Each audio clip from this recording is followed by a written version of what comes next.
Welcome you to this class on the Book of the Covenant. We appreciate your interest in things that are spiritual, and especially your being willing to give up 2 hours during the week to come and study. Those of you who are studying with us by means of YouTube or Facebook or however, or some of you who are taking this perhaps for credit, please know that I appreciate more than I can say your interest in learning the things of the Bible. We were down to chapter 22, verses 5 and 6 last time, and looking at the Law of Trespass, beginning tonight. If a man causes a field or vineyard to be grazed and lets loose his animal, and it feeds in another man's field, he shall make restitution from the best of his own field and the best of his own vineyard. If fire breaks out and catches in thorns so that stacked grain, standing grain, or the field is consumed, he who kindled the fire shall surely make restitution. So the first part in verse 5 basically said, keep your animals penned up. You're responsible for where your animals go. And if they get in someone else's field and graze, you're responsible to pay that person for what they ate. Then the second part in verse 6 says, if you are starting a fire, start it in a way you can contain it. If you do not, you are liable for other people's property that your fire may burn. Now Samson is an example of one who violated this law among many others. In Judges 15,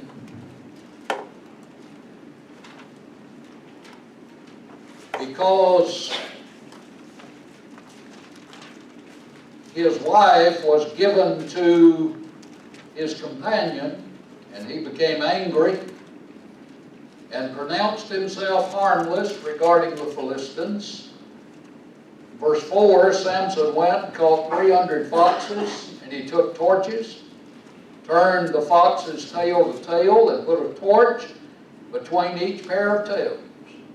When he had set the torches on fire, he let the foxes go into the standing grain of the Philistines and burned up both the shocks and the standing grain, as well as the vineyards and olive groves. And Samson's justification was, this pays me for my wife. And thus his campaign against the Philistines. In 2 Samuel chapter 14,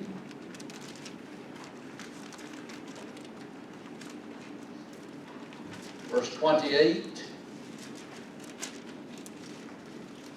Absalom dwelt 2 full years in Jerusalem, but did not see the king's face. Therefore Absalom sent for Joab to send him to the king, but he would not come to him. And when he sent again the second time, he would not come. So he said to his servant, see, Joab's field is near mine, and he has barley there. Go and set it on fire. And Absalom's servant set the field on fire. Then Joab arose and came to Absalom's house and said to him, why have your servant set my field on fire? Absalom answered Joab, look, I sent to you saying, come here, so that I may send you to the king to say, why have I come from Geshur? It would be better for me to be there still. Now therefore let me see the king's face. But if there is iniquity in me, let him execute me. So in order to get the attention of Joab, Absalom violated this law. And you get the idea when you get to the book of Judges and forward, that people in national Israel, that's going to be your distinction that I've made among you, did about what they wanted to do, regardless of what the law said. And that was one of the problems among national Israel. And they kept getting further and further from God. They justified what they wanted to do. Now, if we weren't kin to them, we could jump up and down on their heads. But how often do we justify what we want to do, even though the law of God says don't do that? And we think somehow in our own futile imagination that we can rationalize that out. So here is the law of trespass. And if you're taking notes, the whole idea of 5 and 6 is you are responsible. You are responsible. You're responsible for your animals. You're responsible for a fire if you kindle. So accepting personal responsibility. Notice how the law was intended to set forth personal responsibility. You shall be holy. Now that was true collectively of the nation. It was true individually of every Israelite. And the standard, as I am holy, says Jehovah. Questions or comments on 5 and 6? The law of deposits in verses 7 through 13. One may deliver unto his neighbor money, stuff, or an animal to guard. Verse 7 says, if a man delivers to his neighbor money or articles, I believe the American Standard says stuff, does King James? Yes. See, these kids think they've come up with some new vernacular. That's as old as 1611 at least. To keep, and it is stolen out of the man's house, if the thief is found, he shall pay double. According to this, double would mean compensation in full. I think we mentioned this last time. Verse 8, if the thief is not found, then the master of the house shall be brought to the Elohim. That's why I wanted to go back over this. The Elohim. That's translated here in Judges. Some translations have God there. Be brought to God. The context seems to be the court system. So if he's brought to God, he would be brought to God by means of bringing him to the judges. Moses set up the court system in Exodus 18 to see whether he has put his hand into his neighbor's goods. So here you're going to bring this to court and decide, did he steal it? So you have to decide that. The court would. Did he steal it? For any kind of trespass, whether it concerns an ox, a donkey, a sheep, or clothing, or for any kind of lost thing which another claims to be his. The cause of both parties shall come before the Elohim, the judges, and whomever the Elohim condemn shall pay double to his neighbor. So the court system would ferret that out. Now the animal may die, be hurt, or driven away, and no one knows of it.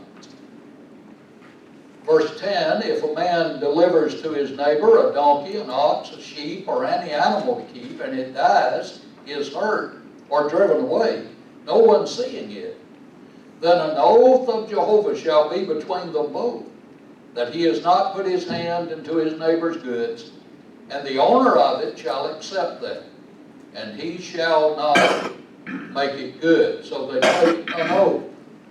Now, if you go to Hebrews 6,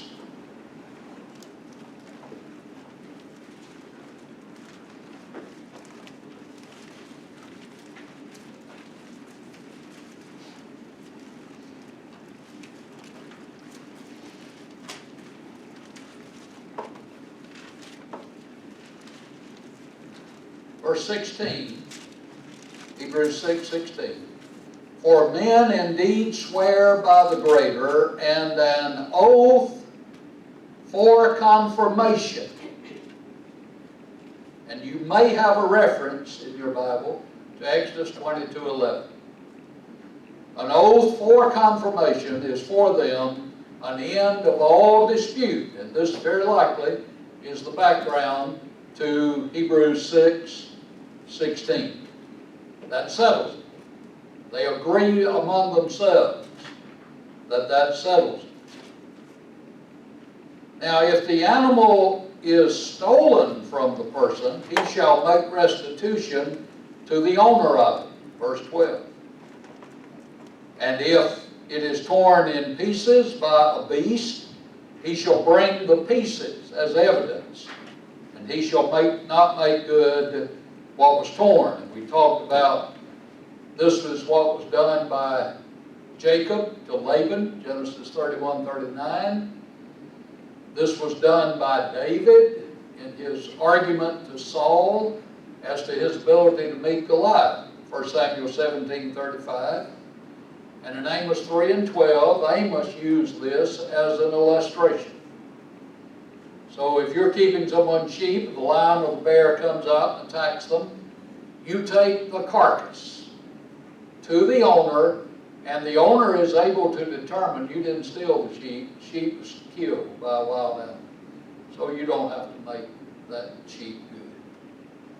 So here's your law dealing with one another's goods. Questions or comments? In verses 14 and 15, you have the law of borrowing. And if a man borrows from his neighbor and it becomes injured or dies, the owner of it, not being with it, he shall surely make it good. So you borrow something, the owner is not present, and that thing is hurt or dies, then you restore it. Go to 2 Kings 6.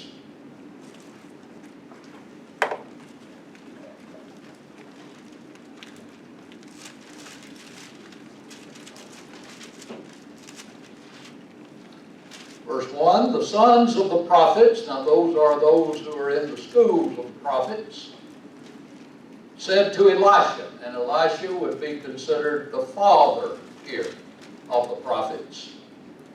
See now, the place where we dwell with you is too small for us. Please let us go to the Jordan, and let every man take a beam from there. And let us make there a place where we may dwell. So he answered, go. Now notice, this isn't part of the lesson tonight, but it's good since we're here to point it out. You have a problem in verse 1. You have a solution in verse 2. And notice the people who are going to profit by the solution are willing to do the work. They didn't say, you need to take care of this. They said, here's our problem, and here's how we can solve it. So if you're part of the solution to a problem, that's a good thing. And so he told them to go. Then one said, please consent to go with your servants. And he answered, I will go. Now it's also even better when the leader goes. He doesn't just sin. So he went with them, and when they came to the Jordan, they cut down trees. But as one was cutting down a tree, the iron head fell into the water. The axe head fell off. And he cried out and said, alas, master, for it was borrowed. And you may have a reference to Exodus 22:14 here in your Bible. So the man of God said, where did it fall? And he showed him the place, so he went, he cut off a stick and threw it in there and made the iron float. Then he said, pick it up for yourself. So he reached out his hand and took it. So he was disturbed because he was going to have to make that axe good. He'd borrowed it. Go to Psalms 37.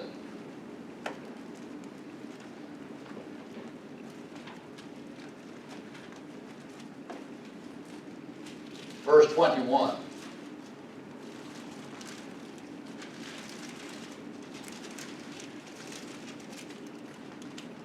The wicked borrows and does not repay. That is, doesn't make it good. Contrast, all of you. But the righteous shows mercy and gives. What kind of parallelism is this? What? Antithetical. You want to try it? Antithetical parallelism. You have one side over against the other. One's opposite the other. So, that wasn't part of the lesson either. That's just out of hermeneutics, just trying to refresh our mind, to remind us of these study principles. So, if you borrow something and something happens to it, then you are to restore it. But in verse 15, if the owner was with it, he shall not make it good. If it was hired, it came for its hire. So if the owner's there, the borrower does not have to make it good because he's hired. Evidently, he paid some money to use it. And the owner came along and he saw excuse me, that he did not steal it. So if it was hired or dies, the money paid to hire it is said to cover the injury or death. And this may be where some people started putting clauses in contracts that you're liable if anything happens, even though you're hiring it, you're renting it. Loud. Always read the small print. Alright, so borrowing. If its owner was with it, he shall not make it good. If it was hired, it came for its hire. And one writer said, number 4 on your outline, it is a common thing to take but little care of what we had borrowed, to keep it an unconscionable time, to neglect returning it until the lender has asked for it repeatedly, to keep it without scruple if he does not happen to ask for it. Curiously enough, there are particular things, that is, umbrellas and books, which it is supposed not to be necessary to return, and which borrowers are in the habit of withholding. Now, this fellow apparently had been burned. He probably lost an umbrella and a book. And he is absolutely right. When I started preaching, building my library, and Nancy was doing without so we could have books, I made the determination anybody could use anything I had, as long as they used it in the church house. But I would not allow anyone to take it home. And I haven't lost books.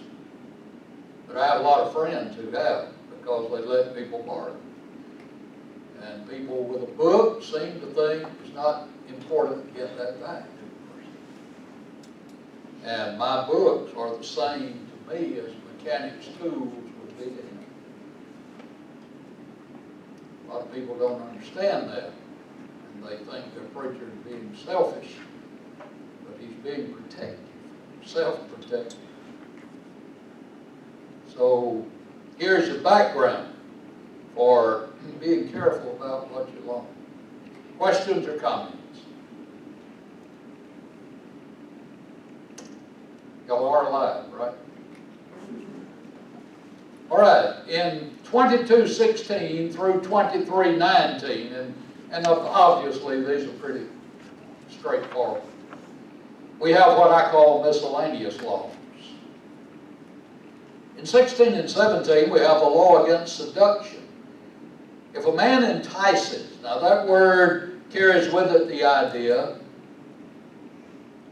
one who is open to all kinds of enticement, not having good judgment of what's right and wrong. If a man entices a virgin who is not betrothed, right? She is non-betrothed.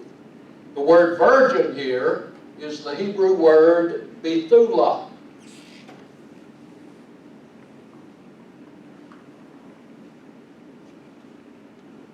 Bethulah. And that's a woman who is a virgin from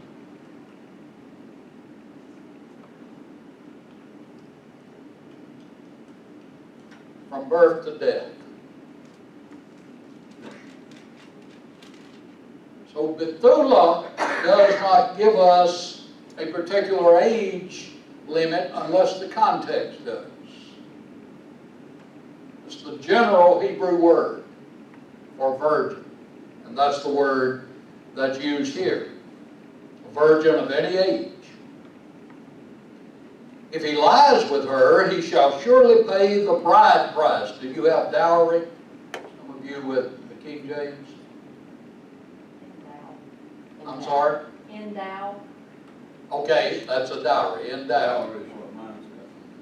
Pay the bride price for her to be his wife. Pay a dowry. Sum of money. Or its equivalent, which the fiancé paid to the girl's father as a compensation to the family. It was not strictly speaking the purchase price, but the customary wedding money for her. And she becomes his bride. Now, if you go back to Genesis 34,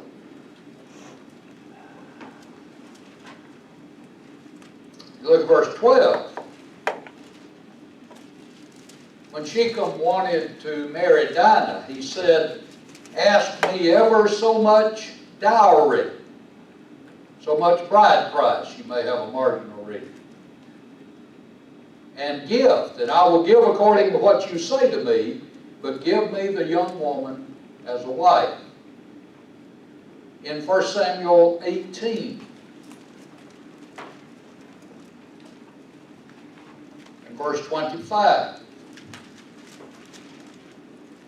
then Saul said, "Thus you shall say to David, the king does not desire any dowry, but 100 foreskins of the Philistines to take vengeance on the king's enemies." So that's when David is trying to marry Merab, the daughter of Saul.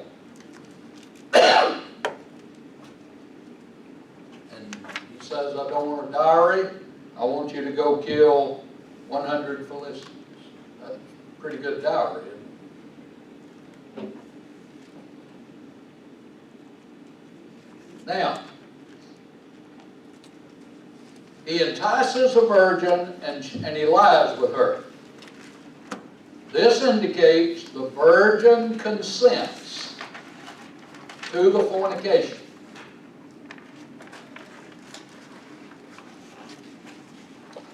According to Deuteronomy 22, 28, and 29, the dowry is set.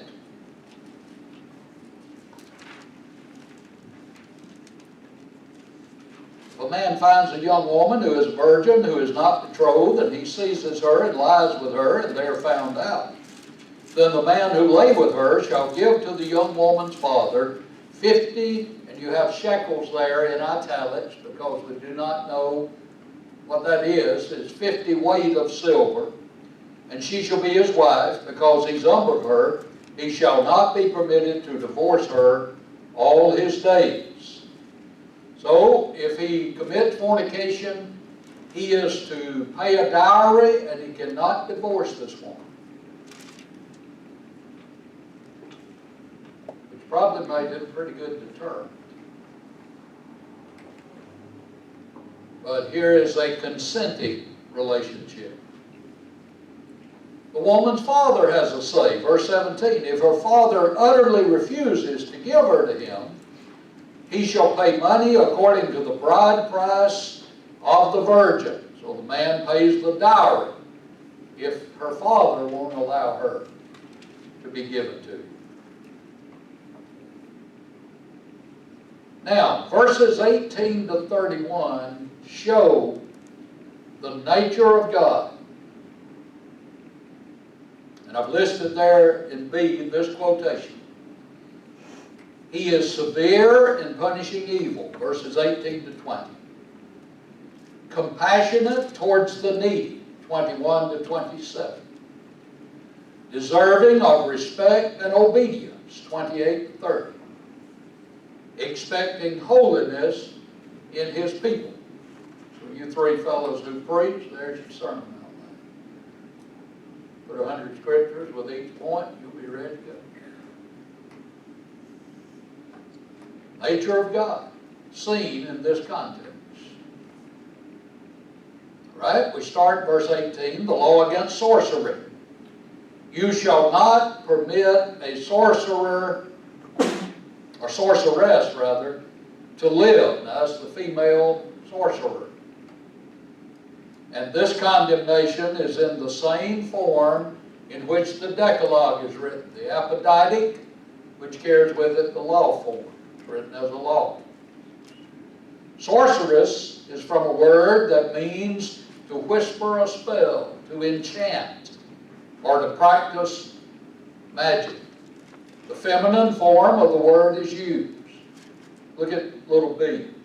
The Greek translation of the Hebrew word for sorcerer is pharmakos. Pharmakos. One who deals in drugs and poison. A sorcerer, a poisoner. The Hebrew word for one having a familiar spirit is ob, meaning a hollow place. Particularly a hollow place in the belly, which was supposedly inhabited by the spirit, and from which came the muttering and peeping sounds. The Greek translation of ob is agastrithmuthos, meaning one making utterance in the belly. So they thought that any noise from the belly was the indication with a sorcerer of an evil spirit, that you are using this to do magic. Now, if they'd fed that person, they'd probably solved half of that. So you could say that a sorcerer is old noise in the belly. That's the way you would know one. Notice pharmakon, though, in the New Testament. They're dealing with drugs. See, sometimes people say the Bible doesn't condemn drug use. It does in Galatians 5, the works of the flesh. Pharmakon. The use of the dealing with drugs. And for the record, alcohol is a drug. It's so put out with people saying alcohol and other drugs. That's like saying separate and apart. You hear people all the time say separate and apart. It's the same thing. If it's separate, it is apart. If it's apart, it's separate. That's free. I won't charge you for that, but that might help you one day. Now, Israel had been exposed to sorcery in Egypt. Remember Exodus 7:11? Pharaoh also called the wise men, and the New King James here says, the sorcerers. Called the wise men and the soothsayers. Marginal reading.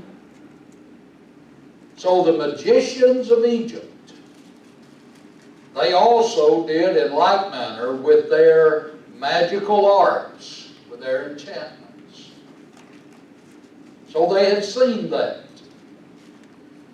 When Isaiah wrote to the nation of Israel in Isaiah 19, he dealt with this in proclaiming a burden, a woe against Egypt. Notice verse 1, the burden against Egypt. Now, burden, marginal reading may tell you, is an oracle or a prophecy against. Behold, Jehovah rides on a swift cloud and will come into Egypt. The idols of Egypt will totter at his presence, and the heart of Egypt will melt in its midst. Now, what kind of language is that? There's a big old jawbreaker word for that. Attributing human characteristics to non-humans. Anthropomorphism. Anthropomorphism. You want to try that one? You tried it once, that was enough. Anthropos is man, and then morphe is to attribute to or form one into that mold. So when God's riding on clouds, see, that wouldn't be literal. Sometimes people say, I believe every word of the Bible literally. Well, you're going to have problems. Is Jesus sitting on God's literal right hand? If you believe every word of the Bible literally, you're going to have problems. Now, every word of the Bible was fulfilled and was inspired, but every word is not literal.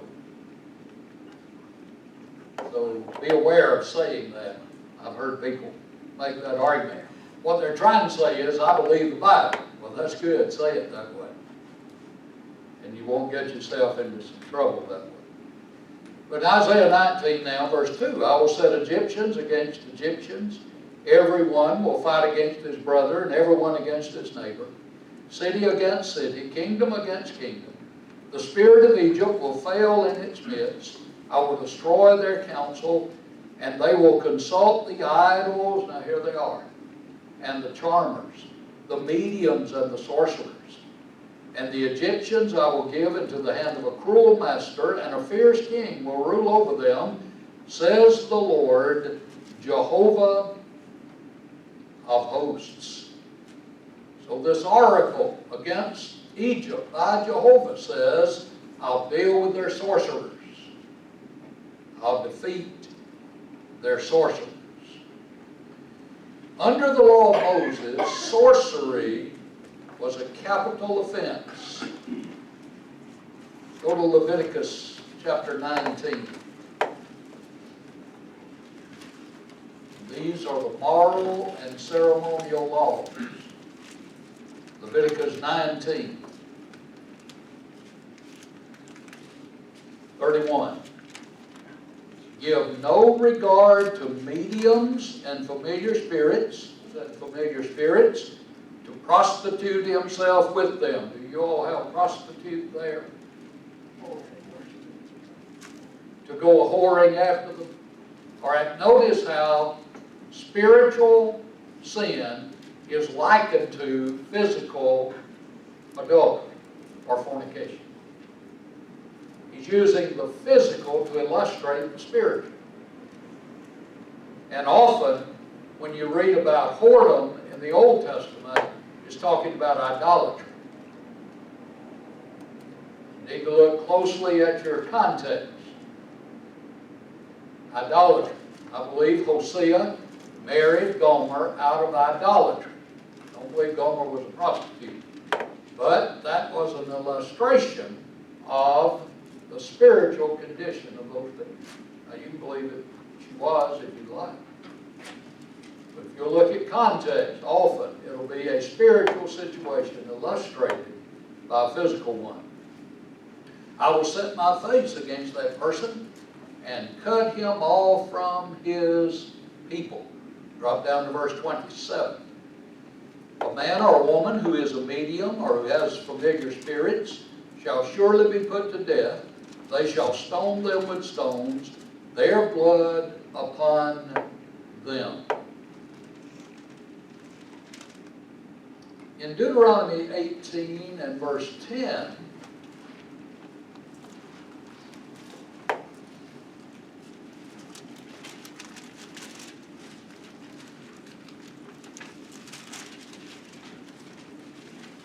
there shall not be found among you anyone who makes his son or daughter to pass through the fire, be burned as an offering to an idol.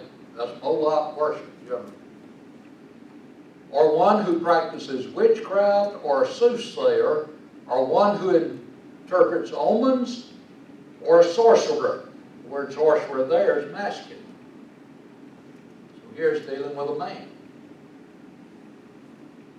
And then I've listed there for you in this quote a number of other or in this point, number 4, a number of other passages that deal with this. And now the reason was, and here's the quotation, the sorceress was trying to get supernatural help and guidance from someone other than the Lord God.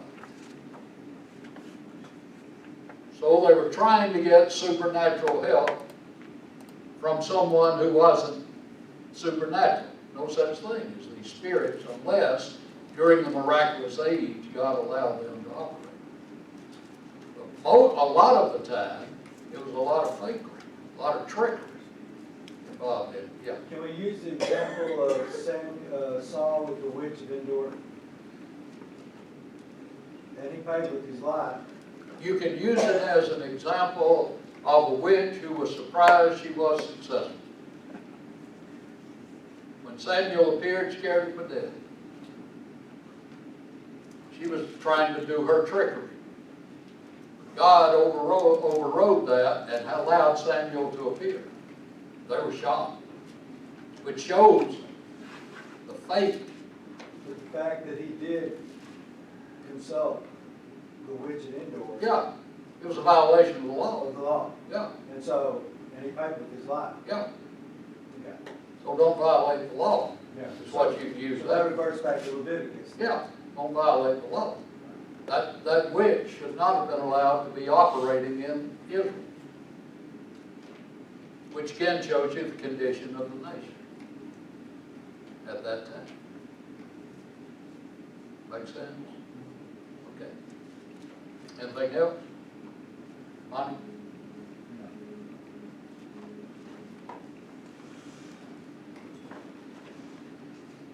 You must be on call. I'm sorry. So here's someone trying to get supernatural help from someone besides the Lord. Now, sorcery was a cause of Judah's offending Jehovah. Go to 2 Kings 21:6.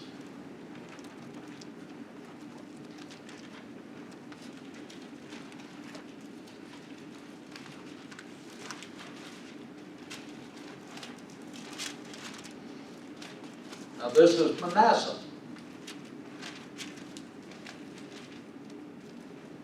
The son of one of the royal reformers in Israel, Hezekiah. Good king. But Manasseh, verse 6, made his son pass through the fire, practiced soothsaying, used witchcraft, and consulted spiritists and mediums. He did much evil in the sight of Jehovah to provoke to anger. All right? Offending Jehovah. Go to 2 Chronicles 33.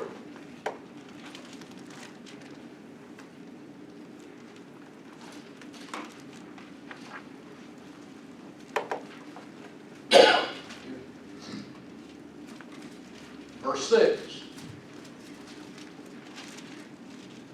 Also, he caused his sons, this is Manasseh's, the chronicler's version, to pass through the fire in the valley of the son of Hinnom. Notice the valley of Hinnom. That'll be important in the New Testament. He practiced soothsaying, used witchcraft and sorcery, and consulted mediums and spiritists. He did much evil in the sight of Jehovah to provoke him to anger. And you see all the way through with those references I gave you, where Isaiah deals with it, Jeremiah deals with it, and Malachi deals with it. Now Isaiah is writing to Israel, Jeremiah is writing to Judah, and Malachi is writing to those who have returned from captivity. So you see it didn't end. Captivity did not end it. Any more so than the flood destroyed sin. First thing you read about after the sacrifice of Noah is sin. There's nobody in the world but them. So it punished sin, but didn't destroy it. As long as the devil's operative, sin will be available. But turn to Malachi.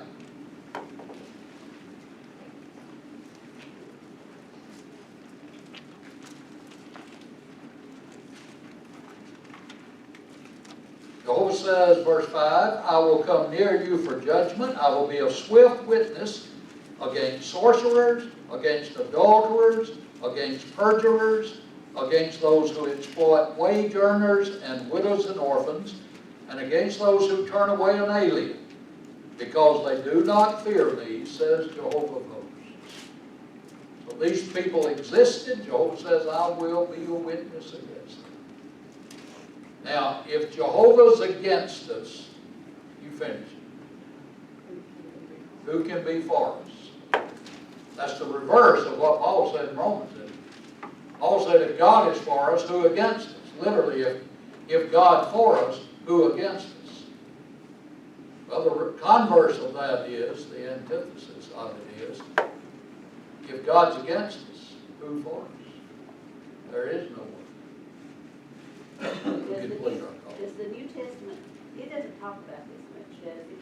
Much? No. Not as much as the Old. So, this is one of those, or I don't know about one of those, but this is one of God's principles that doesn't change, That's correct. even though it's really not. Anytime you're looking for supernatural help, anywhere but God, you are offending God. Because you're saying there's something or someone out there that's on an equality with God. So you have made whatever it is you're seeking to reach a God. Now, the New Testament doesn't specify this as much as the Old, but it does talk against idolatry, which would involve these kinds of things as well as others. Well, you know, there's a lot of, it seems like there's a lot of young kids that want to talk about witchcraft and spirits, and you know, if you try to tell them that's not right, and you're using Old Testament scripture, you know, some of them will say, well, that's in the Old Testament, but that's God's principle that didn't change. Absolutely, and it's idolatry. And notice in the Malachi reading, the company God placed with these kinds of people, adulterers. That's how God looks at it. And that may be one of the reasons that physical adultery was used to illustrate idolatry. In the demon possession or devil worship or deviation, wasn't that prophesied in Zechariah 13, chapter 1, 2, and 3 to somewhat cease? And now I know in Acts chapter 5 and other places where, you know, principalities and powers and you know, these could be things that could be used against us. Well, they were warring against those things in the first century when the miraculous was in vogue. I think you were trying to say divination. Divination, but they were to fade away. Some people believe the Zechariah reference means that when the miraculous ended, that would go out of the land. But it was still, I mean, in Acts, Paul, Acts chapter 5. Well, the miraculous hadn't ended. And it ended. And Acts, I believe, in 16:2 as well. It did not end, in my judgment, Until John. Until the book of Jude. I believe Jude is the last book chronologically. You don't have to believe that, but I do. And I believe at that time, in fact, the text says, the faith has once for all been delivered. Okay, how about that? And the purpose of the miraculous, 1 Corinthians 13:10, was to complete the revelation. And when the completed revelation was given, then the end part, miraculous, would be ended. And 1 Corinthians 13 is dealing with the abuse of miraculous gifts that is dividing the church in Corinth. And so 12 says, here are the gifts you have in Corinth. 13 says, here's how long they're going to last. 14 says, here's how to use them. So I'm asking, would you agree that the prophecy that was made to end not necessarily ended, but it would fade away in Zechariah. I will not agree at this point that that's what Zechariah is talking about, but I will tell you that's what most folks whom I read think. Well, that's what I read too. And I will be happy for them to think that. And when I've studied it long enough and ferreted it out, I may agree with it. So, but I have no doubt, 1 Corinthians 13:10 says, I know that. it will pass out of the land. So it ended when the completed New Testament. All of it. So there is no demon possession today like some people think there is. Now, there are a lot of demons running around, but there is no demon possession. There are a lot of little devils loose. I preached at a place one time where we had a couple of boys. This was when Satan worship was really big. We were dealing with some of it in law enforcement. We had a couple of boys who wanted to shock everybody, and so they wore long black coats and boots and claimed to be dealing in magic. And they would sit during the worship and mutter under their breath just enough to disturb the old folks who heard it. Now, what they needed was for their daddies to remove what was holding up their britches and apply it to the seat of their learning, and they would have driven the demons out of those two boys.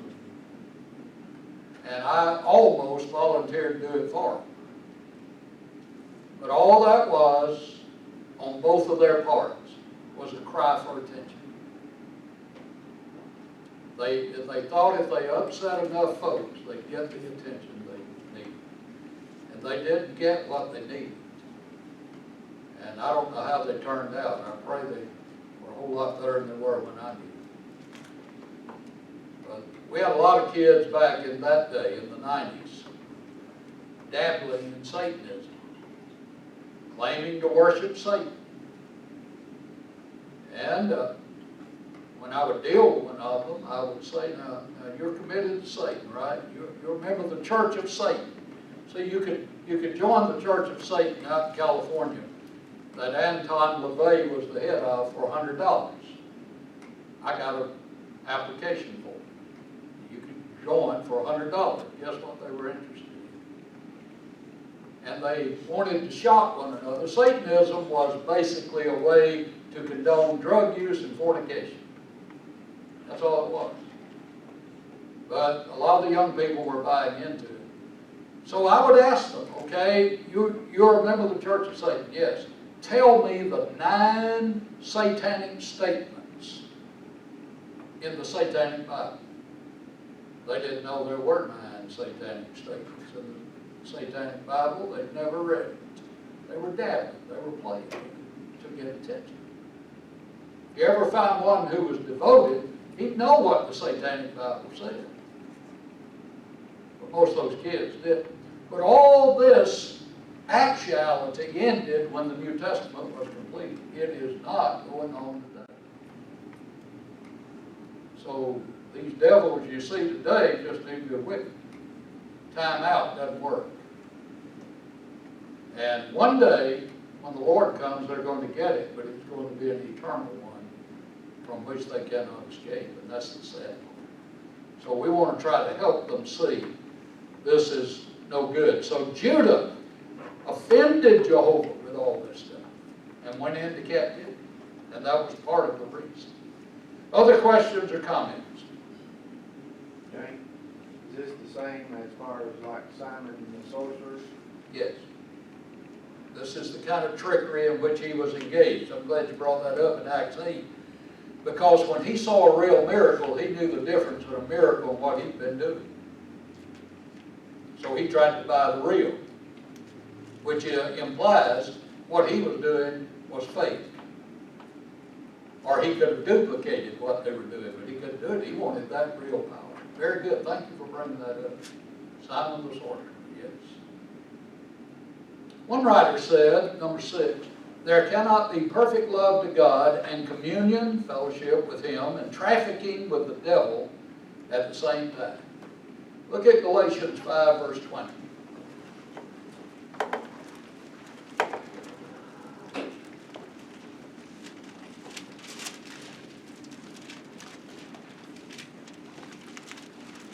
verse 19, we began the works of the flesh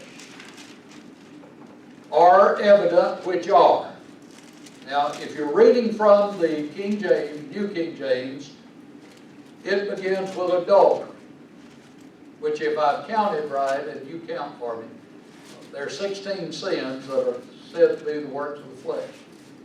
Some manuscripts and the American Standard Translation omit adultery. So there are 15 sins in that translation here. Adultery, fornication, uncleanness, lewdness, now verse 20. Look at the two things that are together. Idolatry, sorcery. Closely related. But look at the kinfolks that are associated with them. Sorcery was one of the works of the flesh. Now look very carefully. Verse 21 at the end. Those who practice such things will not do what? So anybody who claims to be running with these kinds of people has the mindset that separates them from God. Turn to Revelation 21.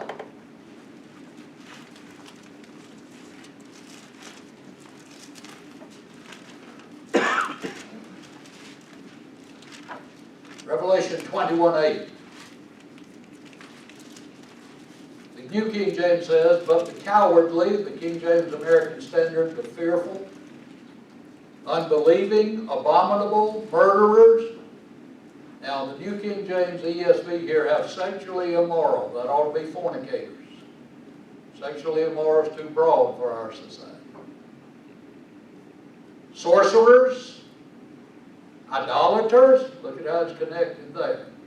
And all liars shall have their part in the lake which burns with fire and brimstone, which is the second death. Go over to chapter 22 and look at verse 15. But outside are dogs and sorcerers and fornicators and murderers and idolaters and whoever loves and practices a lie. Right here you have idolatry and sorcery connected in 3 passages of the New Testament that deal with those who violate God's law. So Maylene, it is mentioned, it's shown to be what it is, though there's not as much said about it as in the Old Testament. So there are plenty of passages to use to show people who want to say, well, that was Old Testament. Here's New Testament. Sorcery one up, that's a pretty good one. Yep. So there it is. All right, other questions or comments? So this was pretty common as far as in Jerusalem, just going about doing it. All over Israel. All over Palestine. Because it was so common in the nations that surrounded them. And that's the real problem when you get to 1 Samuel 8. And they say to Samuel, make us a king like the nations about us. They're giving you their attitude toward God. We don't any longer want to be this peculiar, separated people.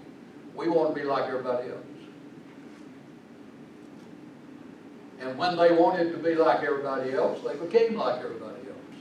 Now that's national Israel, not the remnant. Spiritual Israel will remain faithful. But the nation itself, beginning in the book of Judges, and for the rest of our Old Testament, is going away from God. That's why, in the last 4 books of the Old Testament, chronologically, as far as material covered, or the law of Moses in effect, I might ought to say it that way, for Matthew, Mark, Luke, and John, you have two attempts by God to get national Israel to repent. The first is John the Immerser. And in Luke 1, when it is announced to Zacharias that John is coming, Gabriel says he will turn the hearts of many Israelites. And he's going to turn them from idolatry to God. So that's the work of John the Immerser. He wasn't successful on a wide-scale track, but he did call some national Israelites to repent and come back to faith in God. The second attempt was Jesus. Those were God's last two attempts to save national Israel. When they crucified Jesus and they said, his blood be upon us and upon our children, they did not know what they were saying, because God granted them their wish in AD 70 with the destruction of Jerusalem. Judaism, as far as God was concerned, ended on Pentecost. Judaism, as far as the world was concerned, basically ended in AD 70.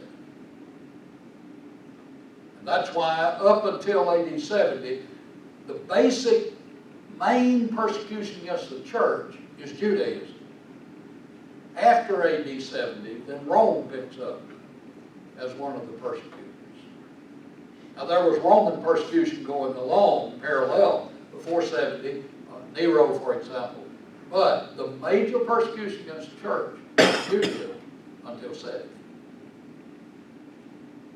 And that's one of the reasons that helps me to believe and think, you heard that the scriptures were completed before the destruction of Jerusalem, about 68. Because they are a move away from Judaism. And now the people have, if you read Revelation, and this persecution is shortly to come to pass. And what John's doing, in my judgment, is equipping them for what Rome's going to do, taking up where Judaism left off. That's my judgment. And so you'll see an emphasis on that. But yes, you are correct. Other questions or comments? The Pharisees, they would be preaching against it too, wouldn't they? Against what? Sorcery. They're some of the major practices. They're national Israel. Scribes, Pharisees, and Sadducees, chief priests and elders, represent national Israel. They're claiming to be religious. Notice what Jesus said in Matthew 23.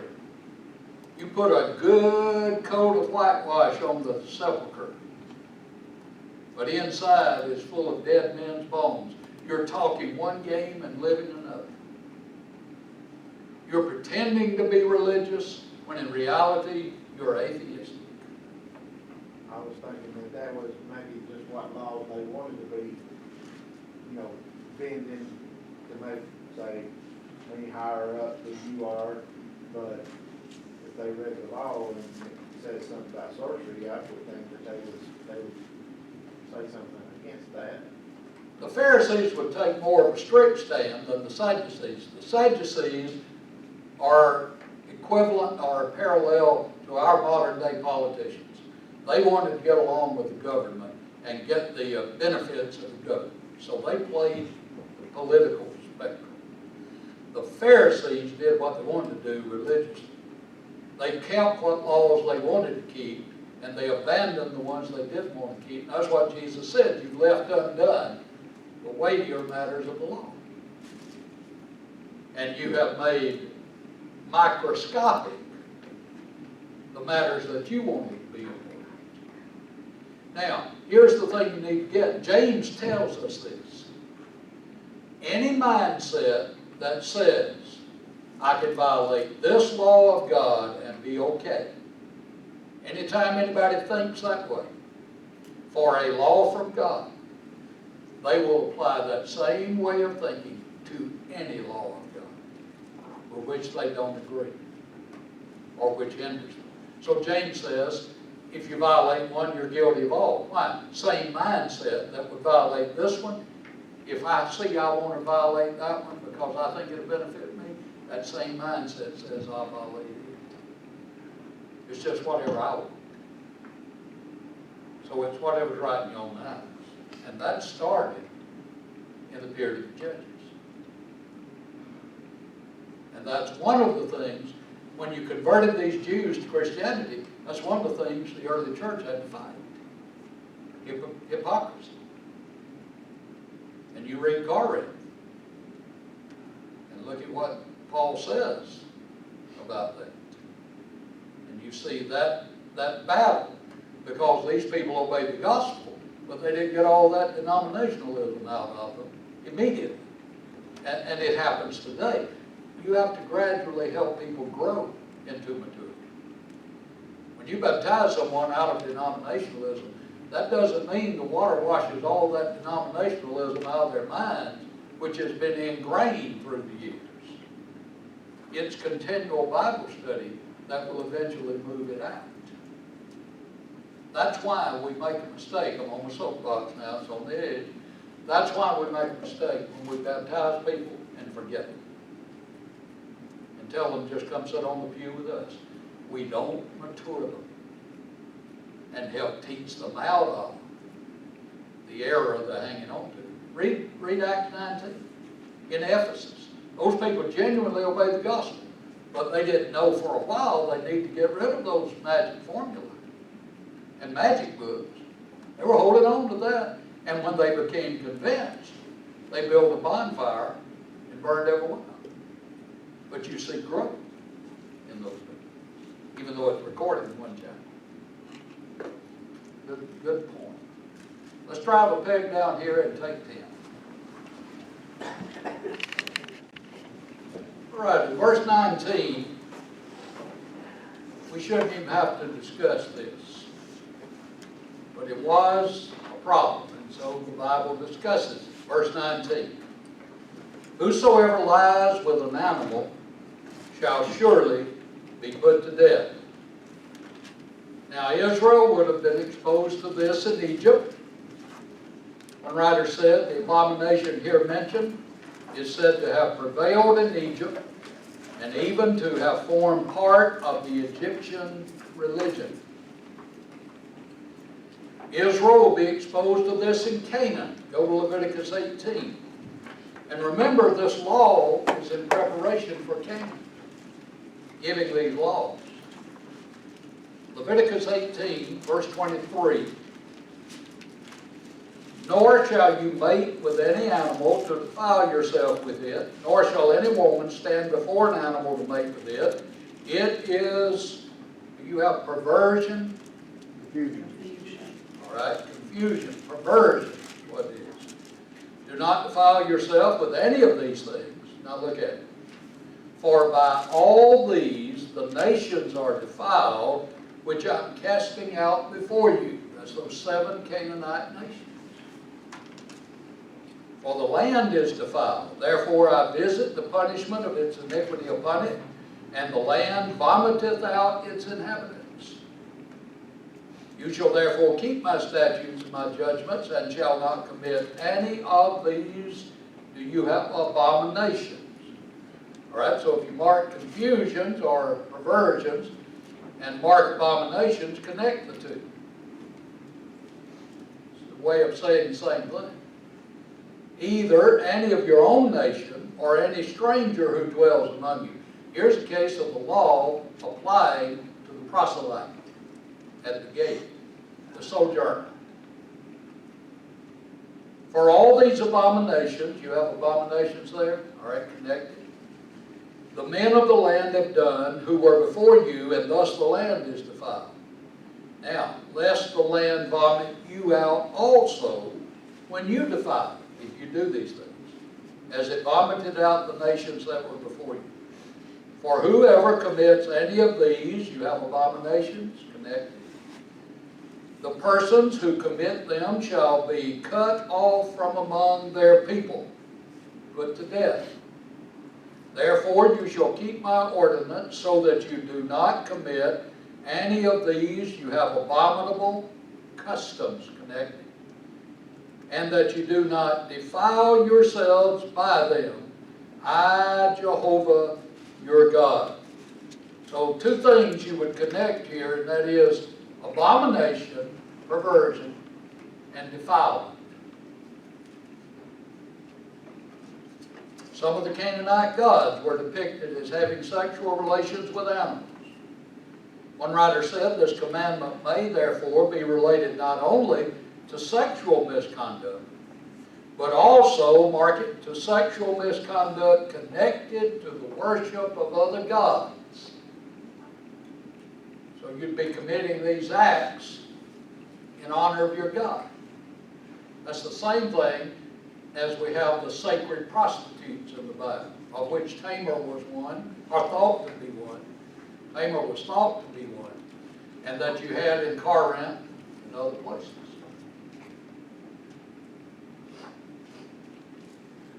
Bestiality was a capital offense. He shall surely be put to death. Now, Leviticus 20 and Deuteronomy 27 tell us both the person and the animal are to be killed. So don't tolerate it. Now, I don't want you to be naive. This movement among us today to accept anybody and anything opens the door for this. So I would not be surprised to have some nut identify as an animal and engage in fornication with someone. Once you open the gate, there is no stopping. You just get worse and worse and worse. Sodom proved that. Sodom, Gomorrah, and the cities of the plain. Questions or comments? Now it's interesting, I'm sorry. I have a question going back to the law against sorcery. It made me think about astrology and card reading and horoscopes. And the Bible includes all that. Gazing at the stars, worshiping the stars. And the farmer's almanac. Yeah, well, it I has don't know. the astrological charts. Yeah. Some people can't leave the house till they've read their horoscope and figure out what's going to happen. I got so tickled. Some of you may remember the Adam 12 program years ago. They stopped a woman and they were going to write her a ticket. She said, "You can't write me a ticket. My horoscope said nothing but good would happen to me today." And oh, she was disturbed. You know, it can't happen. Today is my lucky day. And he wrote the ticket and handed it to her, and she looked at it and said, "Oh boy, I had my date wrong. Tomorrow's my lucky day."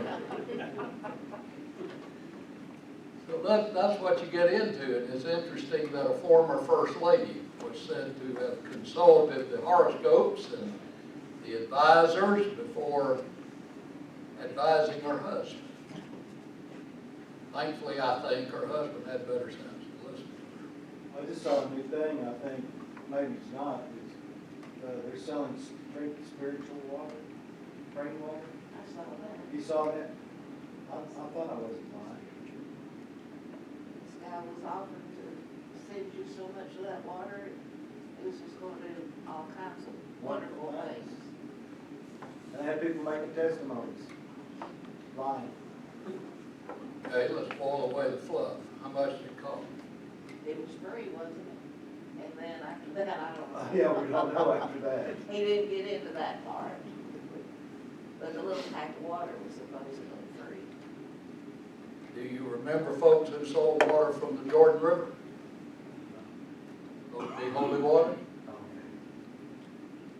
I knew when you said I saw something new, it wasn't new because Solomon said there's no new thing under the sun. That's good. But see what I'm saying? You open the door. I mean, if one huckster can get you here, then somebody else can get you here. You go to, and I don't call it the Holy Land because it's not holy, but if you go to Palestine, places like that, they're going to show you certain spots and guarantee you this is where Jesus ascended. This is the burial place of some of these people. And makes for good storytelling.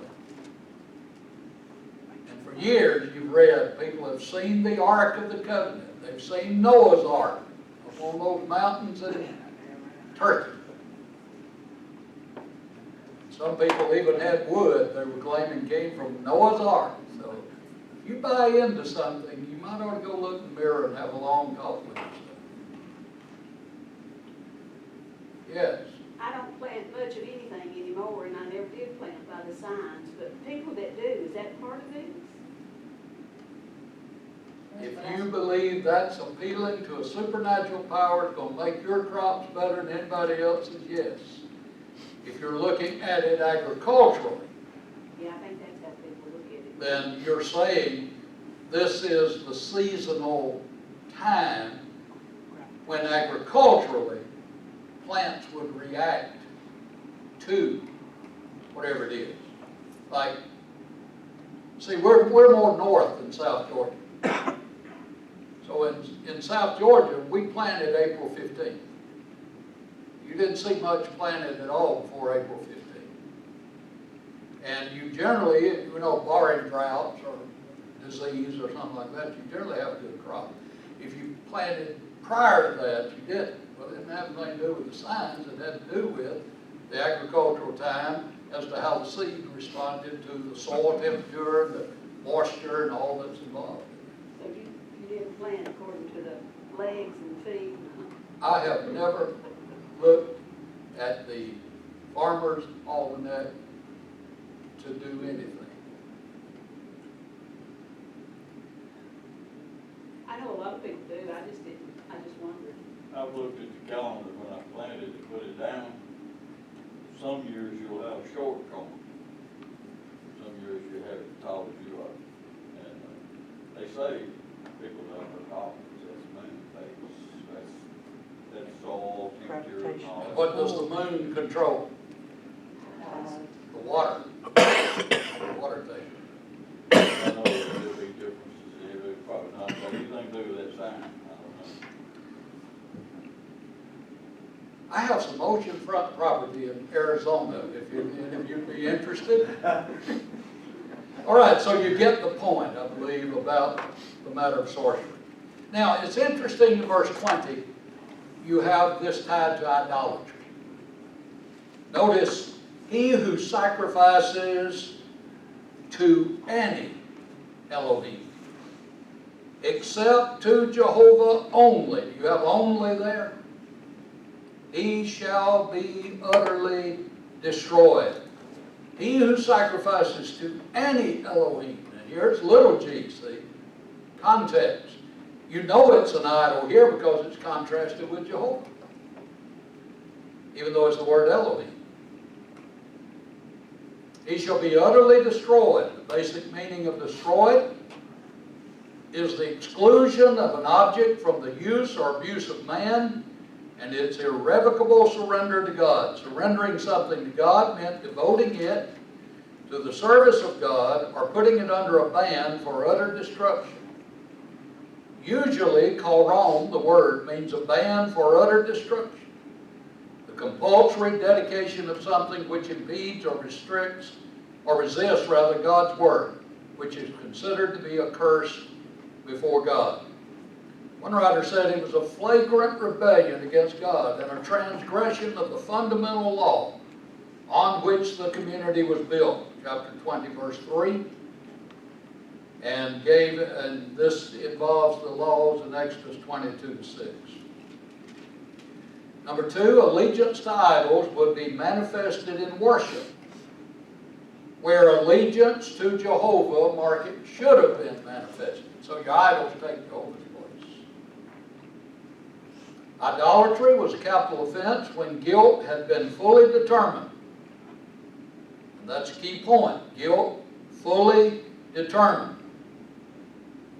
We will read an account in the law where guilt was not fully determined and some brethren nearly destroyed their own brethren because they didn't get the facts before they acted. So a capital offense, when it had been duly determined. Go to Leviticus 27.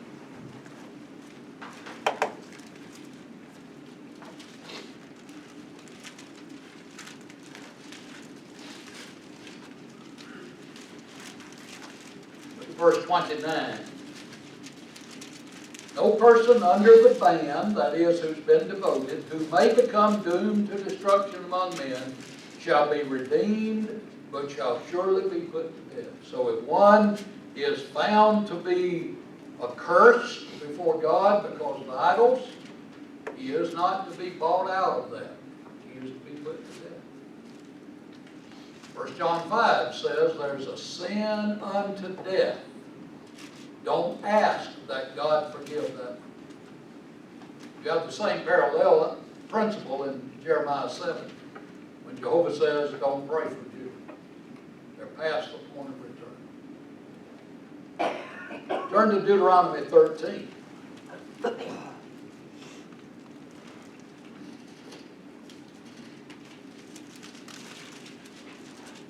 Beginning verse 13.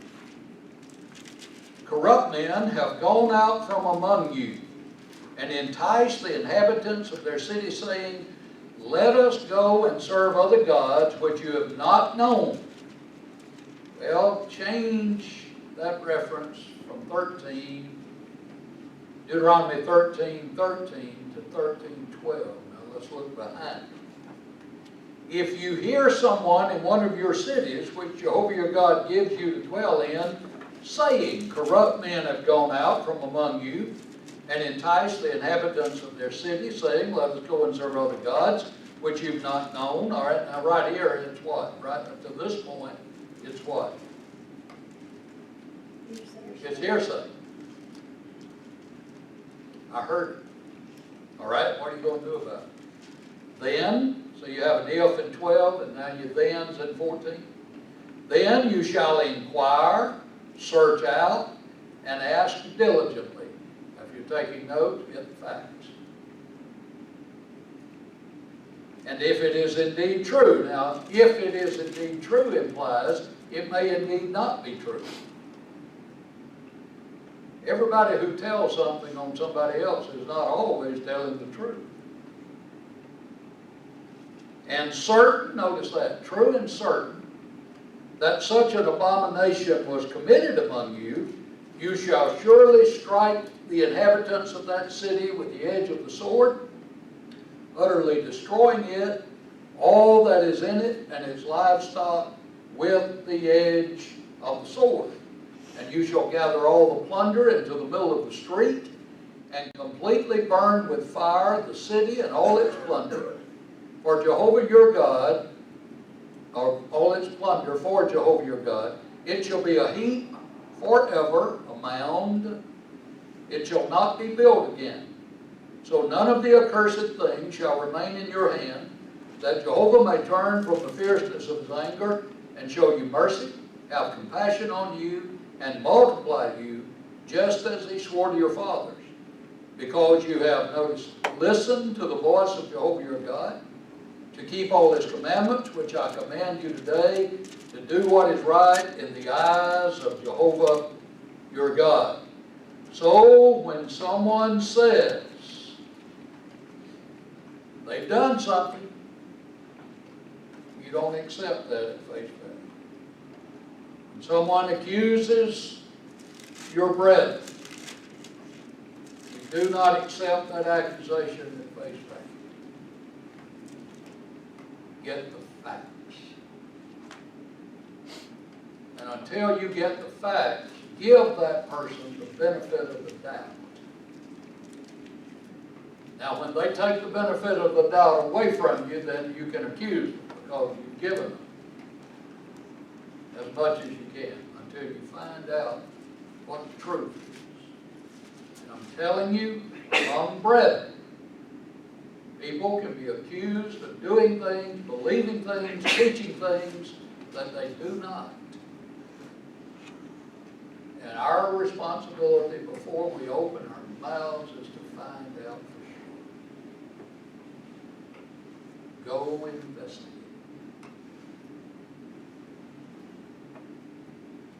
years ago, some of you may have known of G.K. Wallace, may have known G.K. He was kind of like a bandy rooster. He was a feisty little fellow. And he was preaching at a place, and he said these folks came over and said to him about a congregation, Brother Wallace, they put a kitchen in the church. Brother Wallace said, really? Who baptized him? There was bad some of our folks didn't know the difference in the building and the church, weren't they? Now let's find out what's going on here before someone accuses someone. Before Nancy and I got married, I was hunting a job, still trying to finish up my college work. And one of my teachers recommended I go on a Sunday morning to a place, and I hate this word, try out. Now, I'm a college kid, second year of college, trying to finish up junior college. Wet behind the ears, as one fellow said the other day, I was so green I could hide in short grass. And I drove up there and went to a church building, had a sign out front.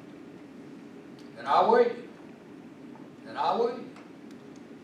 And finally, this fellow showed up, opened the door, I went in, introduced myself, and I said, and I called the name of my teacher, suggested that I come and try out here today. And he said, really?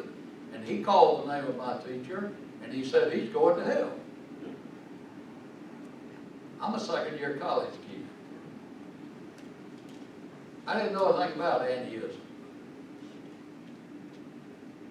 And I said, really, why is that? They have a church, they have a kitchen in the church. I didn't know Brother Wallace's answer at that time, or I'd ask him who baptized him. But I told him if he'd just tell me where that place was, I'd bid him adieu and try to get there. I'd gone to an anti-church. They were anti-eating in the church. Now, if someone wants to not do that, that's fine with me. If that's their conscience. But to say somebody's going to hell for doing it is going too far. Because the text won't support that. Now, what I'm telling you is, when somebody tells you somebody's liberal, you better check it out before you just go off on that. What they consider liberal may be,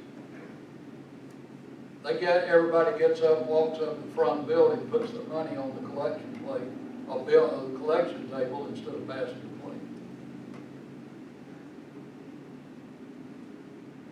Some people will tell you they're liberal.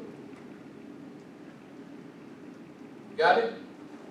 Somebody says they're idolatrous, you check it out. So that's what they were to do, and I'll give you other passages.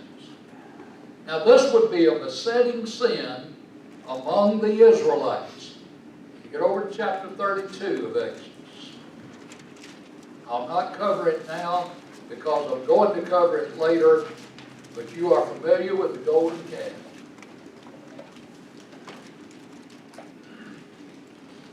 Turn to Leviticus 17.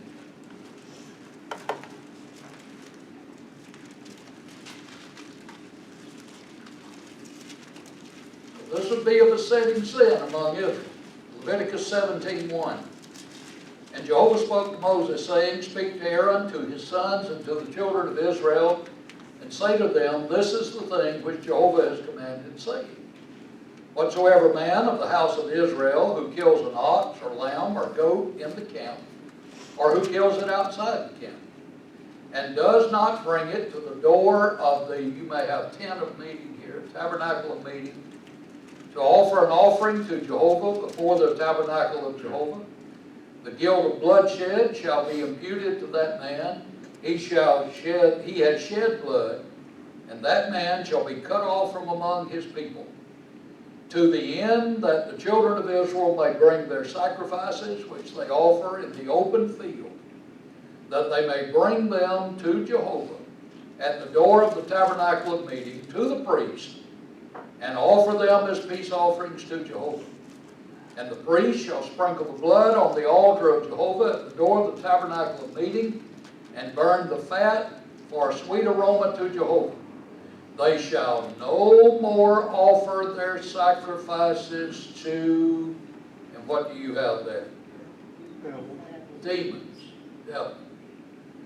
You may have a marginal reading, having the form of a goat or satyr.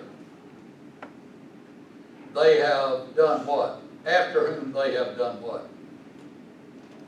Gone a-whoring, played the harlot.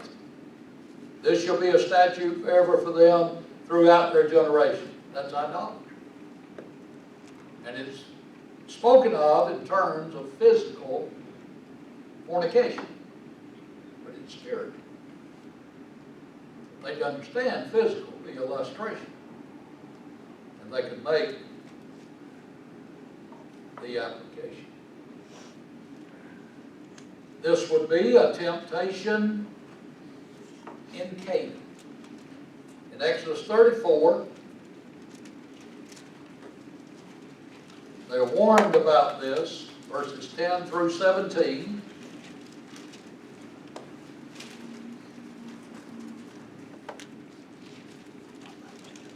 And he's talking about driving these nations out. Look at Exodus 34:12. Take heed to yourself, lest you make a covenant with the inhabitants of the land where you are going, lest it be a snare in your midst. But you shall destroy their altars, break down their sacred pillars, and cut down their wooden images. And now you have a shearing there for wooden images. For you shall worship no other ale. That's ale there. For Jehovah, whose name is jealous, is a jealous ale. Lest you make a covenant with the inhabitants of the land, and they play the harlot, look at it, with their gods, and make sacrifice to their gods, and one of them invites you, and you eat of his sacrifice. And you take of his daughters for your sons, and his daughters play the harlot with their gods, and make your sons play the harlot with their gods. You shall make no molded gods for yourself. All right, you get Canaan. You better have taught your young people well, because their friends are going to say, I'm paraphrasing, misusing things like we do. Come go to church with me. And they go and participate, and they like it. And then finally they love each other and decide to get married, and the heathen pulls the Israelite away from Jehovah.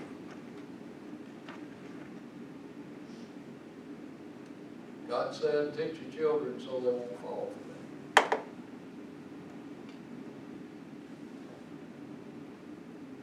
That's Deuteronomy 6. In preparation for Canaan. And one of the reasons that long ago I adopted the position that I would not perform a marriage ceremony for a Christian and a non-Christian was because I lost every case in which I did. The non-Christian pulled the Christian away from me. I decided I'm not going to be a part of that. And then I matured even more and saw how dangerous it was, because you have two value systems competing with each other in the home. And when children are involved, the children are torn between the value systems. And often the children end up going away from God. We had 3 ladies when I was growing up who all married non-Christians. They brought their children to Bible study, to the services. And of all of us in that group that were in that situation, those 3 homes, their children tonight, all but, to my knowledge, one out of 9, if I'm counting correctly, children, all but one have left the Lord or never obeyed the gospel. They went with their daddy. And that's what you get into. And God said that's what will happen with idolatry when you get over the king. So, I make the statement. Now, you understand the original meaning of the word stupid was ignorant, right? You understand that. I've said that 16 and a half years. So my normal statement is it's not a sin for a Christian to marry a non-Christian, but it's stupid. It's ignorant. Because you're developing competing value systems. Now God is saying, that's what you have here. These idolaters, if your children marry them, are likely to pull them away. Now, when you think of idolatry being as strong as it was in Corinth, and you read 1 Corinthians 7, under the current situation, think about what Paul said. And then you read, and though I know this is not written about marriage, it's written about Christian, non-Christian relationships. Do not be unequally yoked with unbelievers. And you see the problem there. And that's what he is trying to fortify them against before they get to Canaan. All right, you start reading in the book of Judges.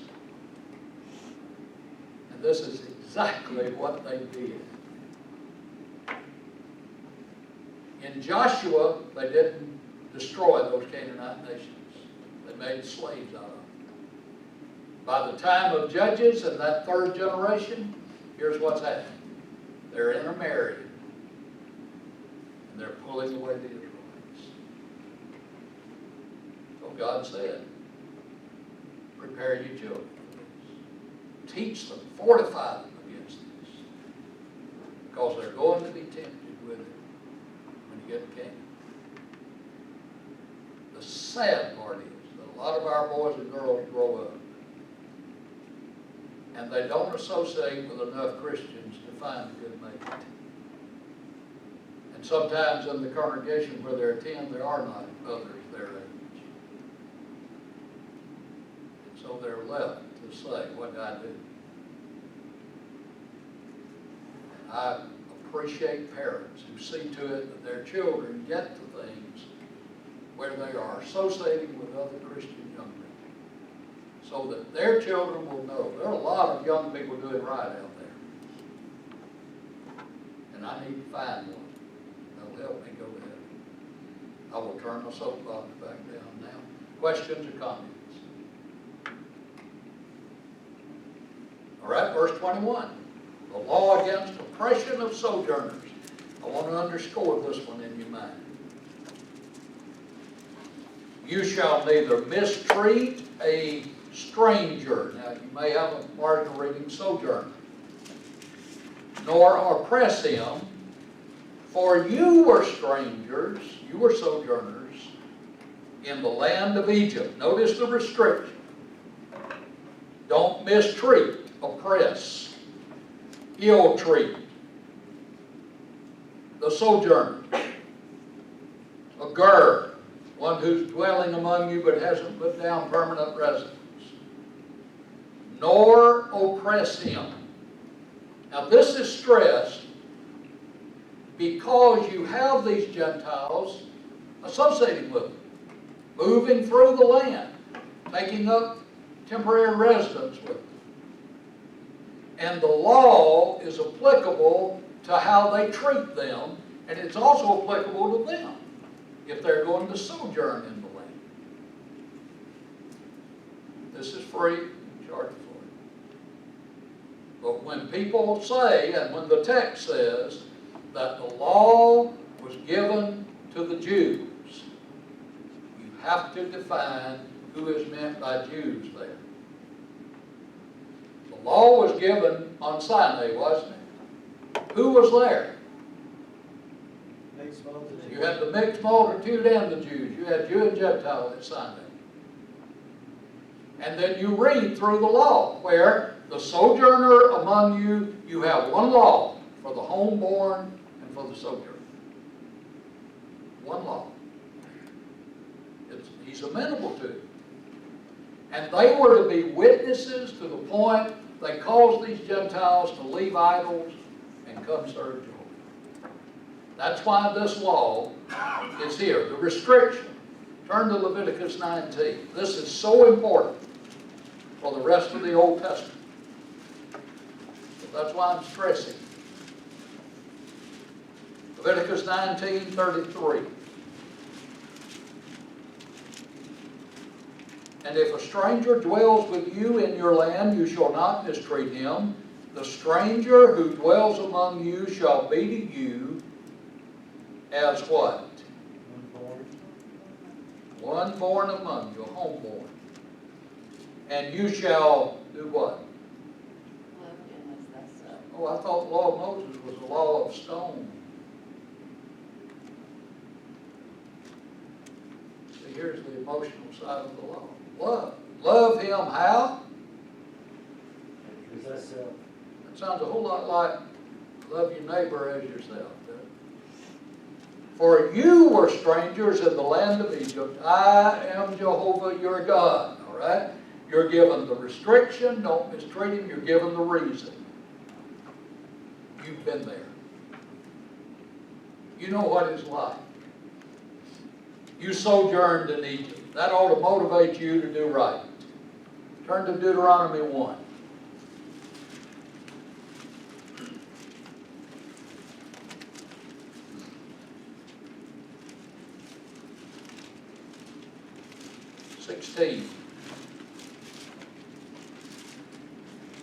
Then I commanded your judges at that time, saying, hear the cases between your brethren and judge righteously between a man and his brother, or the what?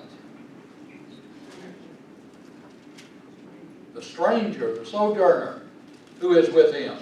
You shall not show partiality in judgment. You shall hear the small as well as the great. You shall not be afraid in any man's presence, for the judgment is God's. The case that's too hard for you, bring to me, and I will hear it. And I commanded you at that time all the things which you should do. Notice, you deal with the sojourner in the court system just like he was a homeborn person. He gets equal treatment with the Jews. Turn to Deuteronomy 10. Look at verse 19. Therefore, do what? Love the stranger. Why? For you were strangers in the land of Egypt. You've been there. You know how it feels. Deuteronomy 27.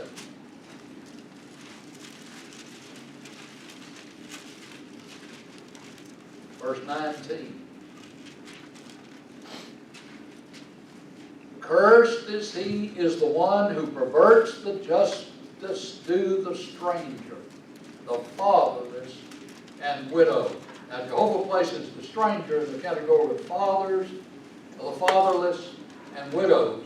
And when you study your Old Testament, look at the emphasis God placed on treating the widows and the fatherless correctly. And here God says you put the strangers right there. Now notice, you've been there. That ought to be empathy. Remember the mixed multitude, 1238, left Egypt with Israel. And the law made provision for them. The Gur, the sojourner in Israel, was largely regarded as a proselyte.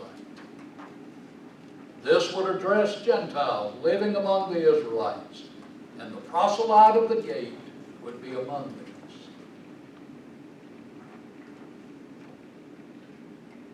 Now, little b under 1, he is to be differentiated from the foreigner. Though he may in some cases be of foreign origin, and also from the stranger though his ways may in some cases be different. Anyone not related by blood to a particular tribe or clan, but permanently associated with it and under its protection, was a Gur. The word points out a resident who is not indigenous to a place and who is ethnically unrelated to its people. The other distinctions it may occasionally have are derived from this. So a non-Jew who is dwelling among them. Now, if he's a non-Jew, what is he? He's a Gentile. And here's the law of Moses applicable to Gentiles. The reason you were sojourners in the land of Egypt. Note the singular you and the plural you in this verse. Thou and ye in the King James. Right treatment of strangers is both an individual and a collective responsibility.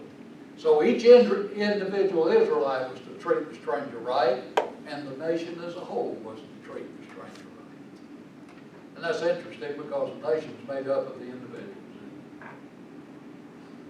So if you get church members acting right, will the church act right? See the principle. So when people have complaint against the church, maybe because the church members aren't acting right. And people, don't people lump the whole church into what they see one church member doing, especially if it's wrong? That must be the way that church is. So notice that. Now, coupled with that, 22 to 24, is the law against oppressing widows and orphans. You shall not afflict any widow or fatherless child. If you afflict them in any way, and they cry at all to me, I will surely hear their cry, and my wrath will become hot, and I will kill you with the sword. Your wives shall be widows, and your children fatherless. Prohibition.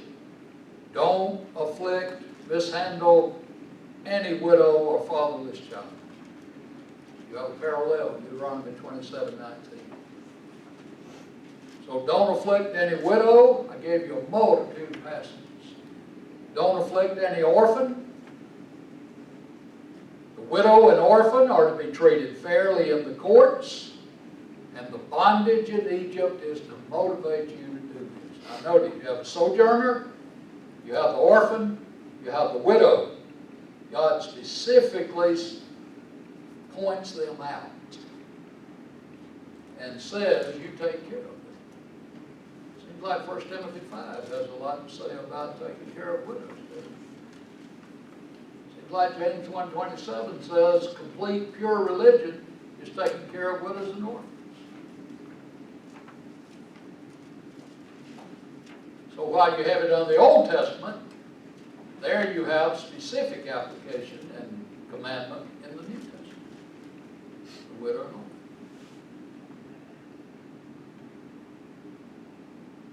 I would encourage you in your private study to read those passages on your outline about not afflicting a widow, an orphan, and treat them fairly in the court. Now the punishment that he gives in 23 and 24 is if you afflict them at all, and they cry at all unto me, I will hear their cry. Now notice the ears of Jehovah are upon those who do his will.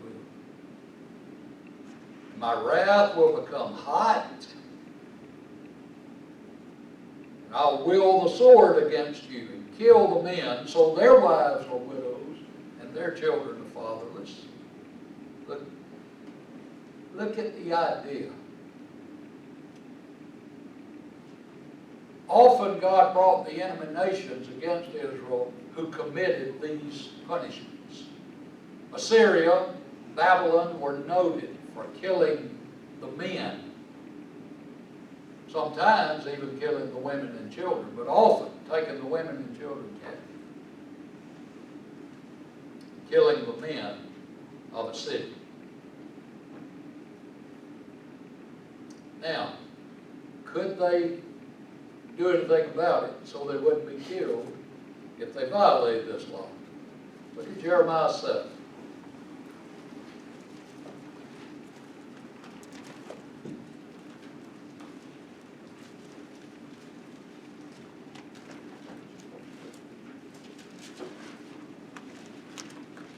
Jeremiah 7:5. Or if you thoroughly, do you all have thoroughly there? Everybody? Nobody has truly?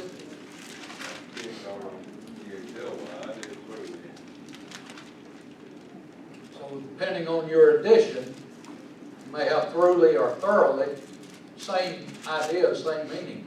But you also have that same idea in the King James in 2 Timothy 3:16-17. Truly or thoroughly furnished. Completely. If you completely amend your ways and your doings, see the if? If you thoroughly execute judgment between a man and his neighbor, if you do not oppress the stranger, the fatherless, and the widow, and do not shed innocent blood in this place, or walk after other gods to your hurt, then I will cause you to dwell in this place, in the land that I gave to your fathers forever and ever. So if you violate these laws, but you genuinely repent, you thoroughly cleanse your way, I can forgive you.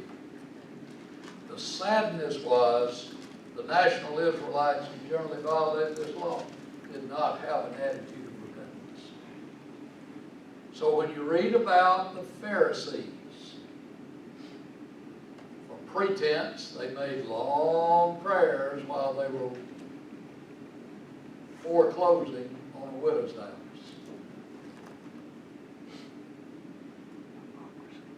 Kicking the widow out. Pray good prayers.